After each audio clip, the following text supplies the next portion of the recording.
If you know an older left-handed person, chances are they had to learn to write or eat with their right hand.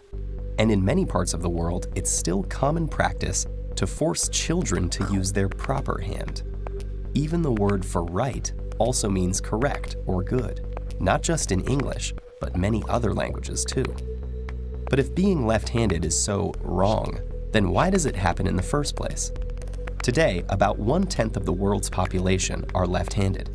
Archaeological evidence shows that it's been that way for as long as 500,000 years, with about 10% of human remains showing the associated differences in arm length and bone density, and some ancient tools and artifacts showing evidence of left-hand use.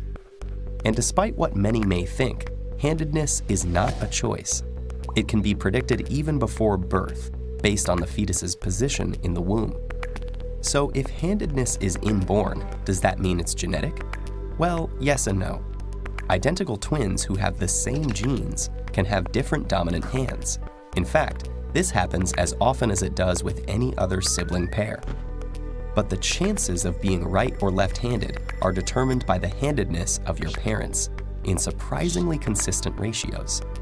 If your father was left-handed but your mother was right-handed, you have a 17% chance of being born left-handed, while two righties will have a left-handed child only 10% of the time.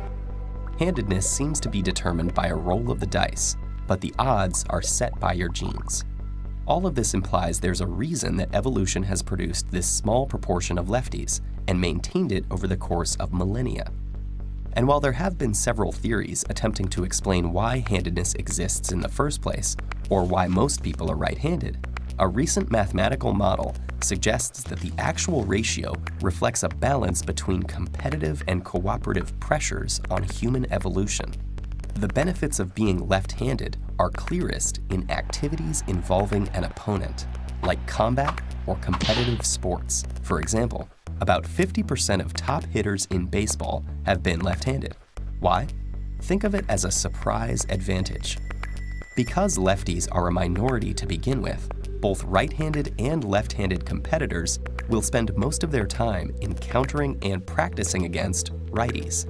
So when the two face each other, the left-hander will be better prepared against this right-handed opponent, while the righty will be thrown off. This fighting hypothesis, where an imbalance in the population results in an advantage for left-handed fighters or athletes, is an example of negative frequency-dependent selection. But according to the principles of evolution, groups that have a relative advantage tend to grow until that advantage disappears. If people were only fighting and competing throughout human evolution, natural selection would lead to more lefties being the ones that made it, until there were so many of them that it was no longer a rare asset. So in a purely competitive world, 50% of the population would be left-handed. But human evolution has been shaped by cooperation as well as competition, and cooperative pressure pushes handedness distribution in the opposite direction. In golf, where performance doesn't depend on the opponent, only 4% of top players are left-handed, an example of the wider phenomenon of tool sharing. Just as young potential golfers can more easily find a set of right-handed clubs, many of the important instruments that have shaped society were designed for the right-handed majority. Because lefties are worse at using these tools and suffer from higher accident rates, they would be less successful in a purely cooperative world, eventually disappearing from the population.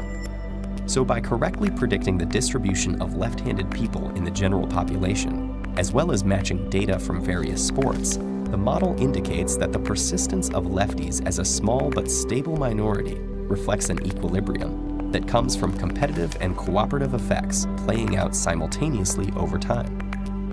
And the most intriguing thing is what the numbers can tell us about various populations, from the skewed distribution of pawedness in cooperative animals to the slightly larger percentage of lefties in competitive hunter-gatherer societies.